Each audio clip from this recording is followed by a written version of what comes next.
L'émir Abdelkader par Monseigneur Henri Tessier, archevêque d'Alger, suite. Les efforts de l'émir pour unifier la nation autour de lui. Quand l'émir reçoit la responsabilité de mener le combat contre la pénétration française, c'est au début, en 1832 d'abord, seulement un groupe de tribus de la région de Mascara qui lui confie cette tâche. Il lui faudra donc plusieurs années pour convaincre progressivement les différentes tribus des diverses régions du pays d'entrer sous sa bannière pour résister à la pénétration française. Ceci est déjà vrai en Oranie, où il a des difficultés, notamment avec les Koulouglis du Méchoir de Tlemcen, et en particulier avec Mustapha Ben Smaïl, mais aussi dans un autre contexte avec les anciennes tribus marzennes, Douaïd, Smala de la région. Dans la Mitidja, il obtiendra l'adhésion des redoutables guerriers que sont les Hadjout. Plus tard, un aventurier d'Erkawi venant du sud de Médéa devait tenter d'engager les tribus dans son combat et de soumettre le Titéri à son autorité. Il sera vaincu par l'émir dans un combat à Médéa le 22 avril 1835. Plus tard, avec Ben Salem, il aura la mission plus délicate de faire reconnaître son autorité par les tribus kabyles protégées par leurs montagnes. Des difficultés plus grandes encore l'attendent quand il voudra réduire l'influence de la confrérie Tidjaniya dans le sud en attaquant sa capitale Ain Madhi. Dans l'extrême est de l'Algérie, ce sera Ahmed Bey qui, jusqu'en 1848, cherchera à représenter la résistance à la France. Dans son autobiographie, l'émir, qui essaie de plaider sa propre cause auprès des autorités françaises, insiste longuement sur les efforts qu'il dut déployer pour réussir ce rassemblement des forces. Jusqu'à la fin de son combat d'ailleurs, il ne put obtenir d'Ahmed Bey, l'ancien bey de Constantine, qu'il rejoigne son camp. On a souligné par ailleurs les initiatives de l'émir pour organiser son État. Khalifalik, ville nouvelle, atelier, justice, santé, etc. La tolérance religieuse. On connaît la célèbre réflexion de l'émir dans son ouvrage publié par Khawam sous le titre « Lettres aux Français ». Si les musulmans et les chrétiens avaient voulu me prêter leur attention, j'aurais fait cesser leur querelle, ils seraient devenus extérieurement et intérieurement des frères.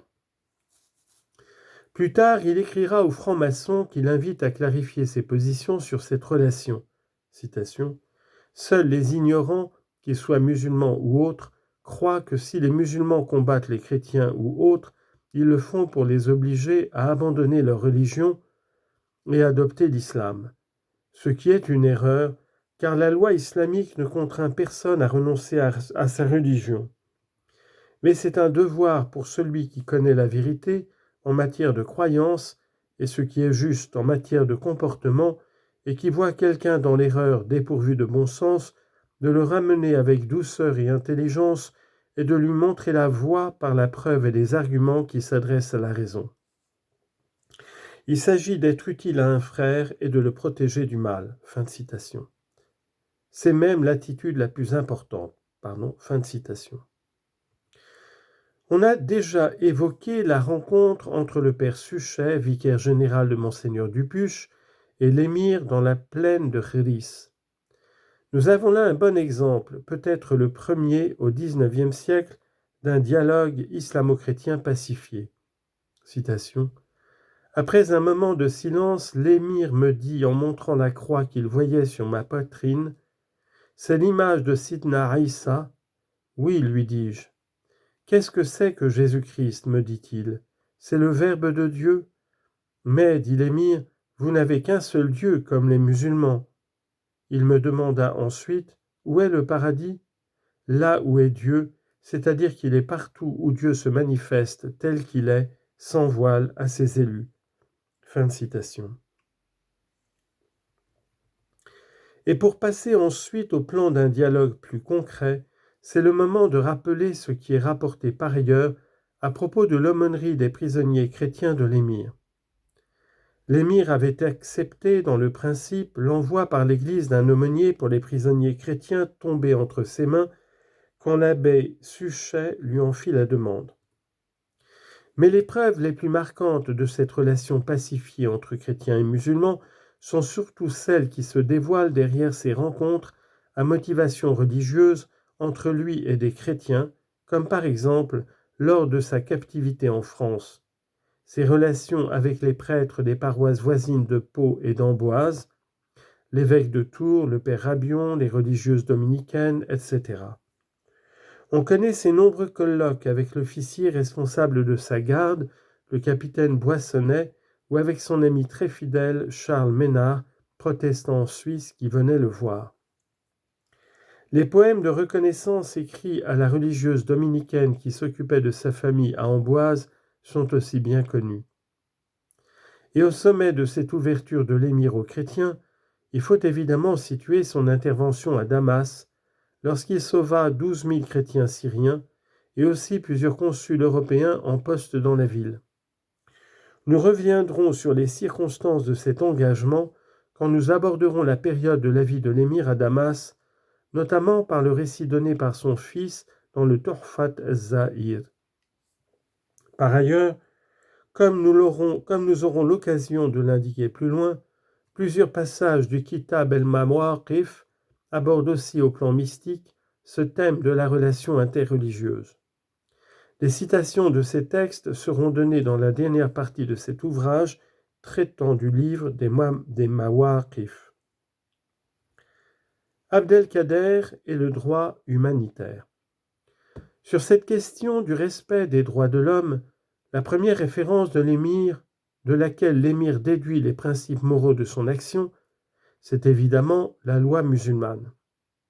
Il l'avait dit d'ailleurs dans la pleine release lors de son investiture, allant même jusqu'à évoquer l'application des peines de la loi contre un membre de sa famille qui l'aurait mérité. Mais nous avons un exemple plus large de cette référence musulmane dans la lettre qu'il écrivit au ulama de Fès. Le texte nous est rapporté par son fils dans le Tuhfat az-Zahir sous le titre « Question posée par l'émir au Qadi de Fès ». Il s'agit des comportements à tenir dans ces temps de lutte et en particulier pour les musulmans qui se trouvent placés sous la responsabilité d'un pouvoir non musulman. Tuhfat az-Zahir, la biographie écrite par son fils, donne ensuite la réponse faite par l'émir à ses ulama. Mais ce qui est particulièrement remarquable, c'est la mention qu'à plusieurs reprises l'émir fit à ses interlocuteurs du respect des droits de l'homme. Nous trouvons cette référence pour la première fois dans sa réponse à Monseigneur Pavie, successeur de Monseigneur Dupuche à Alger, qu'il avait félicité pour son intervention pour la protection des chrétiens de Damas. L'émir lui répond avec un texte que l'on a déjà cité dans l'introduction à cet ouvrage, citation, « Ce que j'ai fait en faveur des chrétiens, je l'ai fait à cause de la loi musulmane et des droits de l'humanité. » Huquq al-Insaniya. C'est une lettre rédigée à Damas au début des années 60 du XIXe siècle. C'était encore une période de l'histoire pendant laquelle la mention des droits de l'homme était très rare, en particulier dans les milieux religieux européens qui souvent les jugeaient opposés aux droits de Dieu. On pourrait penser que l'émir utilise cette expression parce qu'il écrit à un Européen, mais nous trouvons cette même expression rapportée par Boalem Bessaïh dans la lettre qu'Abdelkader adresse à l'émir Chamil, le héros de la résistance musulmane à la pénétration de la Russie dans le pays tchétchène. Un colloque sur ce thème, intitulé « L'émir Abdelkader et le droit humanitaire international », a été organisé à Alger par la Croix-Rouge internationale de Genève et les autorités algériennes du 28 au 30 mai 2013. On dit en note, le compte-rendu de ce colloque a été publié par le CICR sous le titre « L'émir Abdelkader et le droit international humanitaire, Genève 2013 ».